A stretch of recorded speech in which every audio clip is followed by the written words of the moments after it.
السلام عليكم ورحمة الله وبركاته. بسم الله الرحمن الرحيم. نحمده ونصلي على رسوله الكريم. أما بعد. Brothers and sisters, welcome to our weekly program, God Questions. With the blessing of Allah subhanahu wa ta'ala, we're here tonight again. May Allah subhanahu wa ta'ala accept all our gathering here, inshallah. I'm going to quickly share this on my stream so that we can move forward. Assalamu alaikum, Mufti Sahab. How are you? Walaikum salam wa rahmatullahi wa barakatuh. Alhamdulillah. Alhamdulillah. Jazakallah khair, Mufti Sahab, for being with us. I'm just going to quickly share this stream and then we will be good to go. Brothers and sisters, Jazakumullah khairan for joining us, being a part of this beautiful program. We are thankful for our ulama and scholars for joining us as well. I want to start this program tonight with a sense of seeking forgiveness from few brothers or sisters. We are at a public forum where questions come, the answers are given, and sometimes certain words or expressions are shared that sometimes those who speak or say may not know, but it does have a long-term effect on the other individuals. And a few weeks ago in one of our programs, there was a question with regards to halal and haram, and our respected shuyukh and scholars had mentioned a specific answer. And post the answer, the discussion was led to a point where a negative comment was mentioned with regards to certain Facebook groups or Instagram groups of our brothers and sisters who are running these programs in different platforms with regards to them not being credible or them, running these institutions or programs in a way that are not halal. And if that statement has become a means of harm and hurt to any of our brothers and sisters who are running those programs, I sincerely, on behalf of all of our scholars, seek your forgiveness. At the end of the day, our purpose is to unite the ummah together.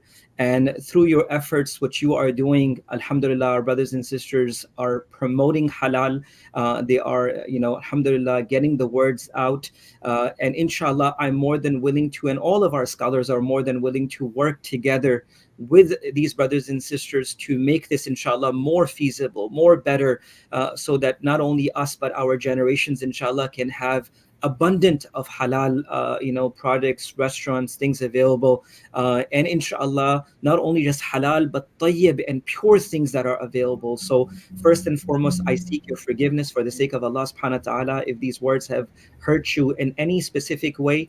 And secondly, inshallah, I humbly request that if we could be of any assistance in making your work, which you are doing with halal and promotion of halal and propagating of halal, possible in any way, inshallah, we're more than happy to hear and support you and help you. So again, my brothers or sisters who have been hurt with that, so please forgive us and forgive me specifically for the sake of Allah subhanahu wa ta'ala and all of us. Mufti Sahab, let's get to some of our questions, inshallah. The responsibility of ulama and muftiyan is tough, and of course, may Allah always keep us upon haqq and righteousness and allow us to be a source of uniting the ummah together. May Allah make us a source of gathering the ummah, inshallah, and never be a source of disunity or breaking the ummah. We already have so many external challenges that when these internal challenges come, it's going to become even harder for us to face those challenges. So may Allah give us strength, allow our hearts to be united. May Allah never allow shaitan and evil to disunite our hearts as a community, and gather our hearts together and forgive our shortcomings and allow us to be on Sirat al-Mustaqim. Mufti Sahab, as we know that this is almost like mid-February, it's time that people are filing their taxes, the IRS issues and other things that are happening. Sometimes payments are sent on time, some are not. So recently there was a question that was sent. I'm gonna humbly request you, inshallah, if you can answer. So the question that Mufti Sahab comes is that these days the IRS in the US is giving some small amount of money directly deposited into the bank's account as interest money. And they're giving this as they extend the deadline for tax dates, and that way kept people money extra time as people generally submit tax forms near deadlines. So now the question is, how do we get rid of this money? We can't burn it, throw it out, etc.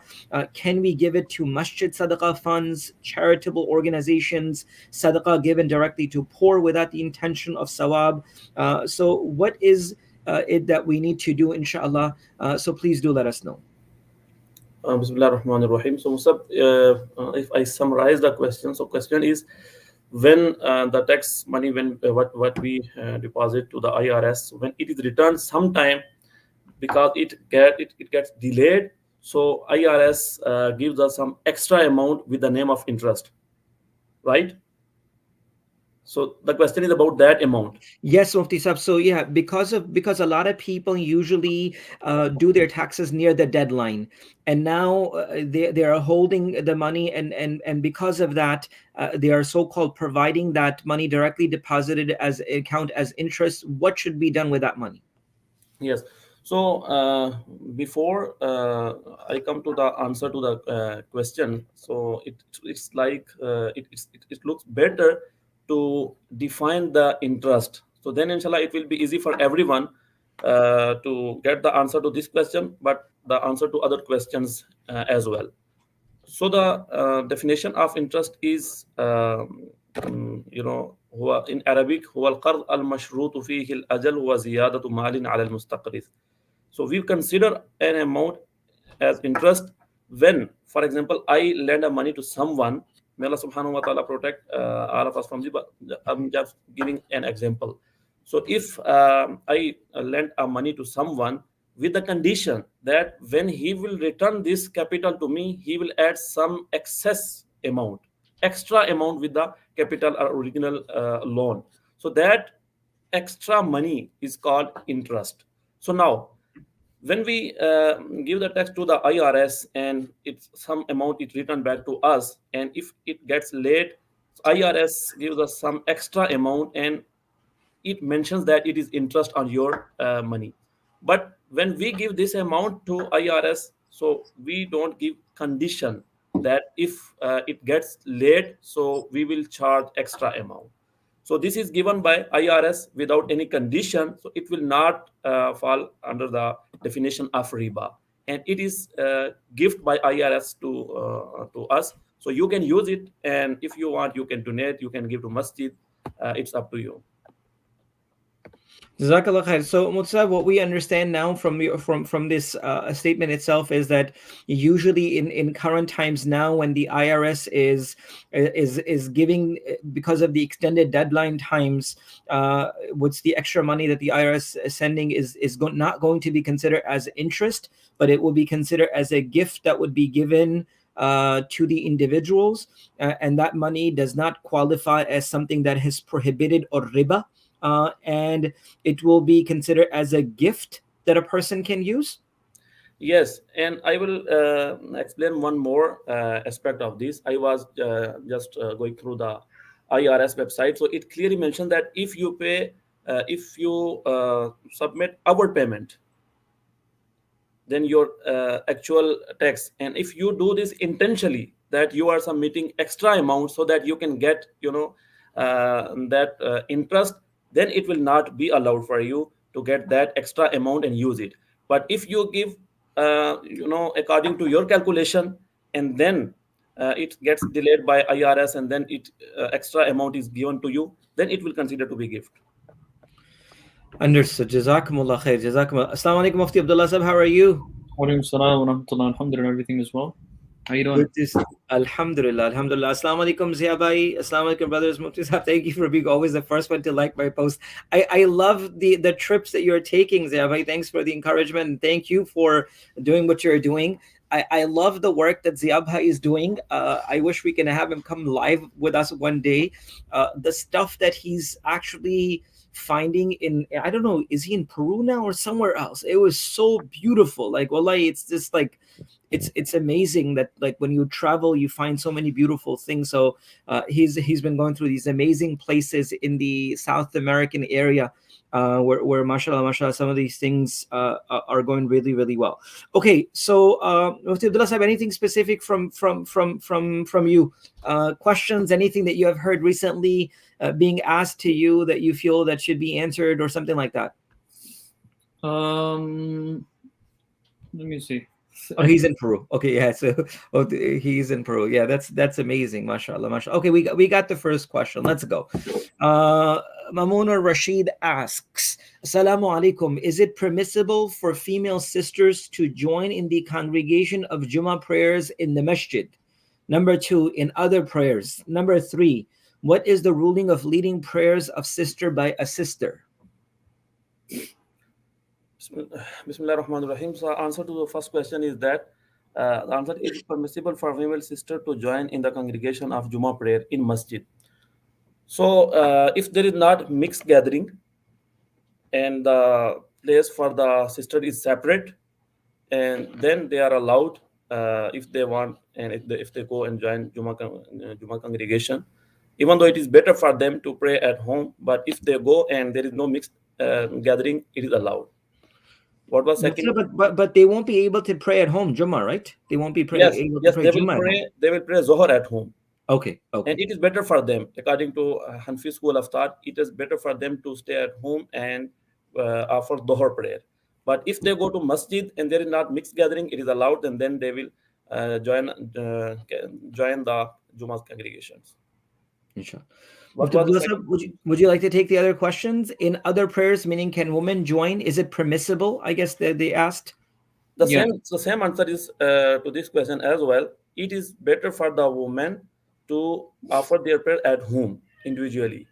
But if they go to Masjid and there is not mixed gathering, their place is separate, so it is allowed.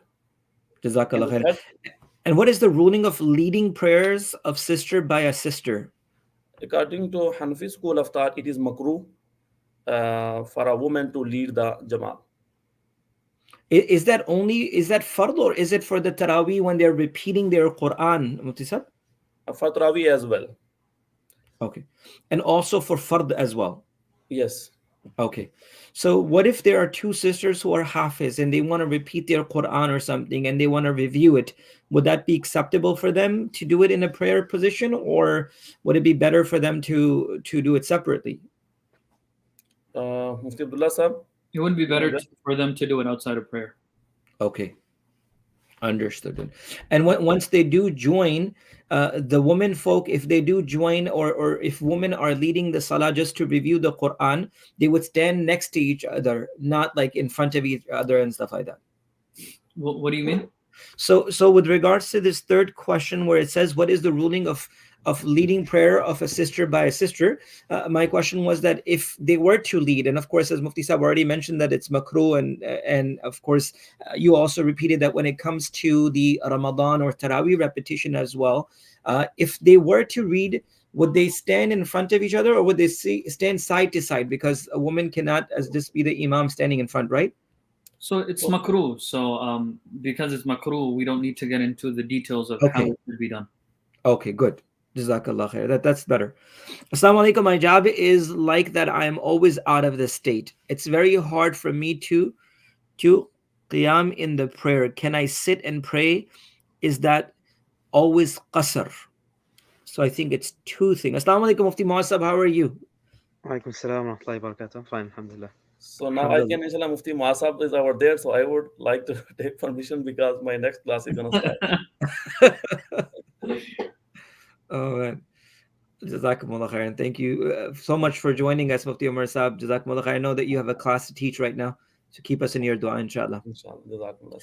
So the question is, my job is that I'm always out of state. Maybe I guess they are traveling. It's very hard for me to qiyam in the prayer. I guess they're travelers and stuff. Can I sit and pray? Number one question. Number two, is that always qasr? It's hard for me to qiyam in the prayer. We need some clarification on why it's hard. Is it because of a medical issue, or is it because you're traveling in a car? Understood. So once we get that clarification, then we can answer it. And the second question, is it always considered qasr? I'm not sure what you mean by that. Can you also elaborate on that point? Just as a follow-up question to that is that while a person is within their own vicinity and they're planning to travel to a far distance place, meaning more than their shari musafir or the time when you become a musafir, till you are in your own jurisdiction, you will continuously pray full prayer even though you are intending to travel for a long time. Is that correct? Correct. What is that's correct, like Mufti Muhammad said, but what is considered your own jurisdiction? So I was just going to come to that. So for example, I live in Nassau County, right? Some people live in Suffolk County as Long Island, and then you have people who live in the five boroughs, which are, do we structure jurisdictions according to counties, five boroughs within New York City itself? I think let's define that first. I think there's been a lot of back and forth on this specific issue. A lot of scholars have their own view on this. Some of them say that the five boroughs would be considered. I believe each borough would be considered a separate jurisdiction. Suffolk and Nassau would be considered a separate jurisdiction. I believe some scholars also say that it's according to the town that you're in, under whichever court system that you go under. You're going to go by that. I'm not 100% sure which one to go by though. Mufti Muhammad, have you done any work on that? No. Because I remember a few years ago, there was some work that was done where they said that NASA would be considered its own because it has its own Supreme Court, it has its own county executive, just like that with Suffolk itself. And the five boroughs would be considered as one jurisdiction. Why? Because they have one mayor, one Supreme Court for the entire five boroughs itself.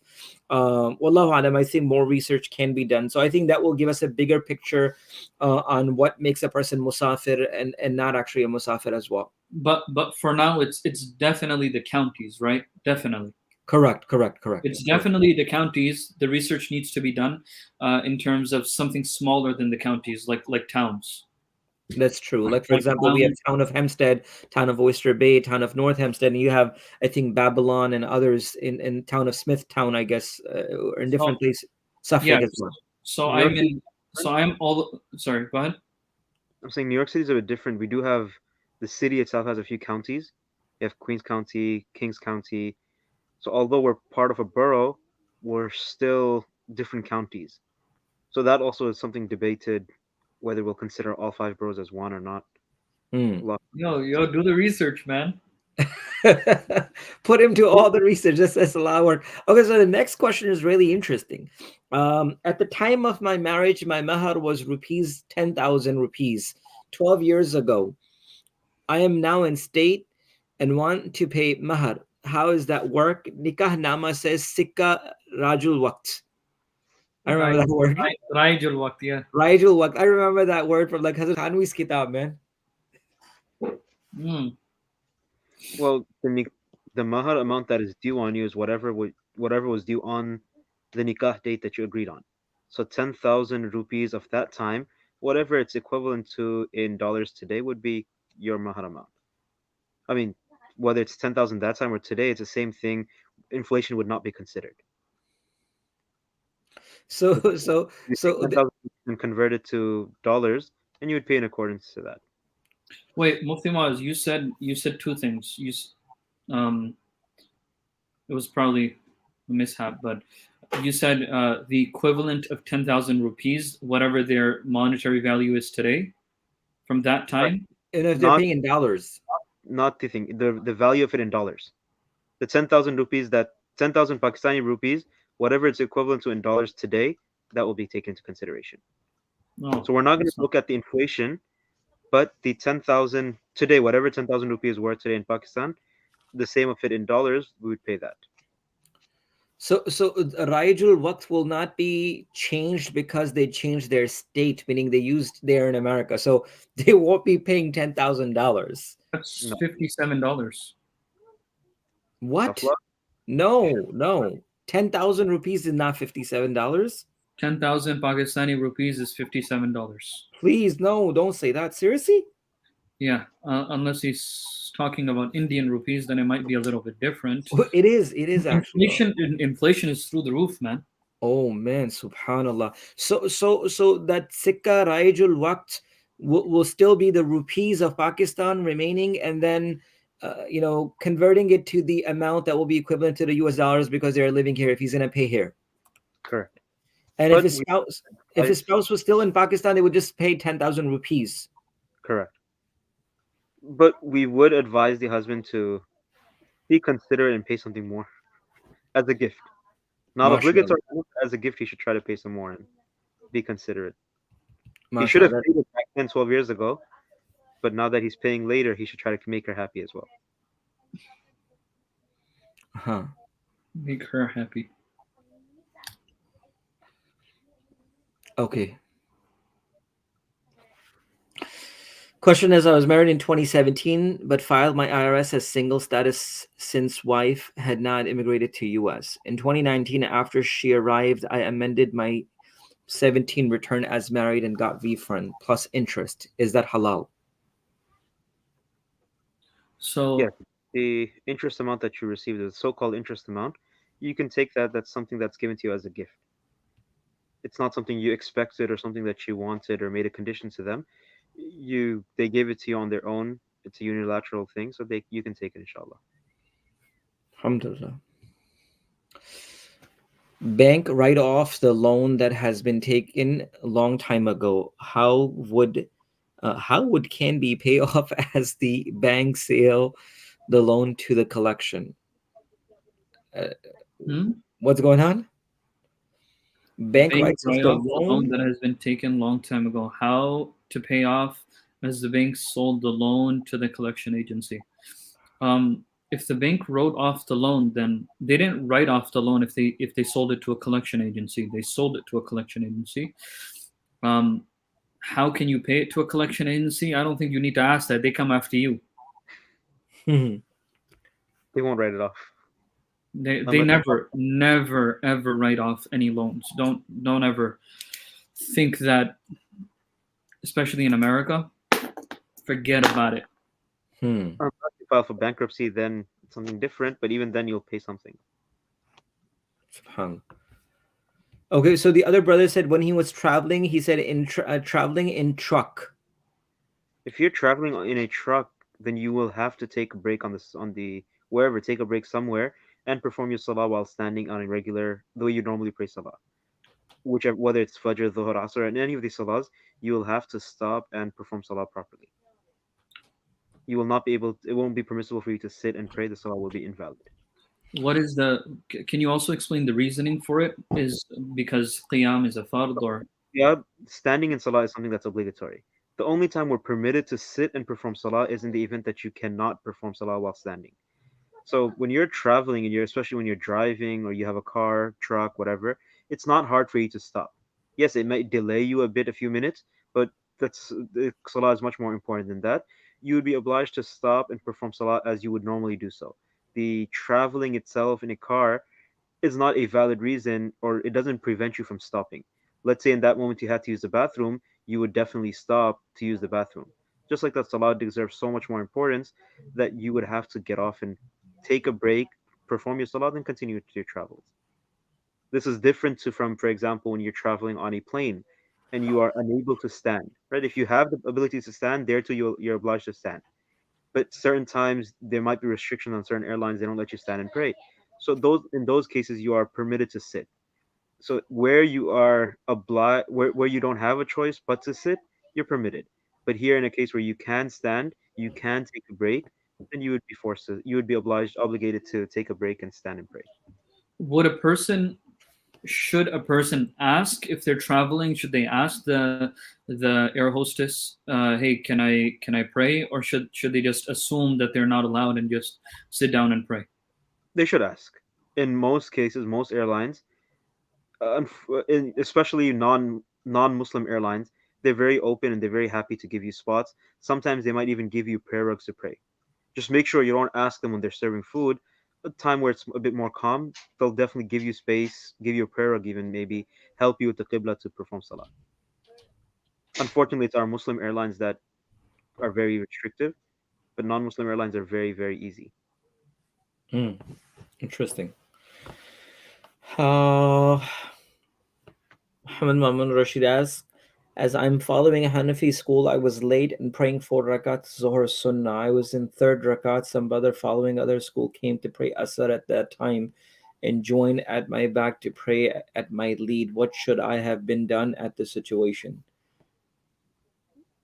Wait, what? So the brother is a Hanafi. He's making 4 rakats of Sunnah uh, individually. someone who is not a Hanafi came and thought that, you know what, I can just join this person, and they started making their own fard, maybe Zohar or Asr or anything. So now what should this person do who's making his sunnah? Should he make his salah louder? Should he break his salah, tell the guy I'm making sunnah, or should just continue as is? Mufti Muaz. He should continue as is.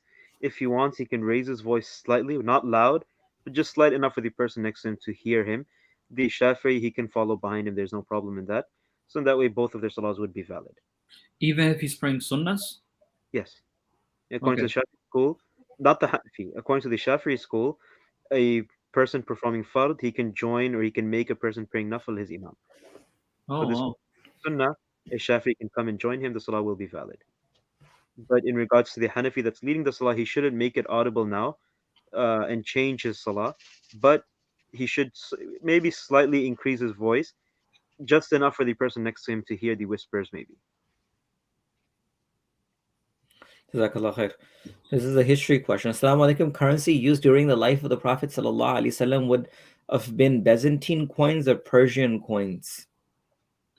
Wow. They I don't know. probably have their own coins. I'm not sure, but they did have dinars and dirhams, which could have been their own coins, gold coins, silver coins. It's not necessary, and it's probably highly unlikely that they followed the currency of some other place. Mm. And in most cases, it would be going by weight of gold and silver. So they would have gold coins equivalent to this weight, silver coins equivalent to that weight.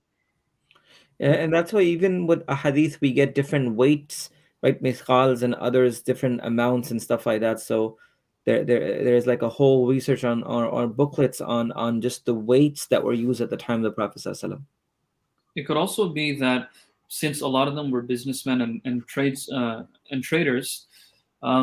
they could have used all of them. Byzantine coins, Persian coins, dirhams, dinars. They could have used all of them because of the amount of travel that they do, of the amount of business that they would have done. But I believe that the most commonly used one in those areas was dirhams and dinars, which was gold and silver. Mm. Their Okay. own. But Sayyid Ali asks, is this for all schools of thought for Qiyam? Meaning, is it for all schools of thought that Qiyam is fard, or just the Hanafi? All schools. Oh, good. Jazakumullah khair, jazakallah khair. What else? What else? There was another question in the beginning. What was the other question? Okay. Yeah, that's about it. I think, alhamdulillah, it's too cold outside. I think people are just trying to rest up today. But jazakallah khair, alhamdulillah. That's amazing. Muftiullah, you might not be with us for the next few weeks, but we'll try our best to get you. Inshallah. Even though you might be not at the same time zone as us, but inshallah, we're hoping that you can join us for a little bit, inshallah, even in your travels, inshallah. Inshallah, we'll try. Allah make it easy for all of us, inshallah. And brothers and sisters, thank you so much for joining us, being a part of the program. May Allah subhanahu wa ta'ala keep us on Sirat al-Mustaqim. May Allah subhanahu wa ta'ala keep us guided towards the haqq. May Allah subhanahu wa ta'ala save us from wrong and evil. And may Allah subhanahu wa ta'ala accept all our efforts, inshallah. We'll see you next week. Keep us in your dua. Assalamu alaikum wa rahmatullahi wa barakatuh.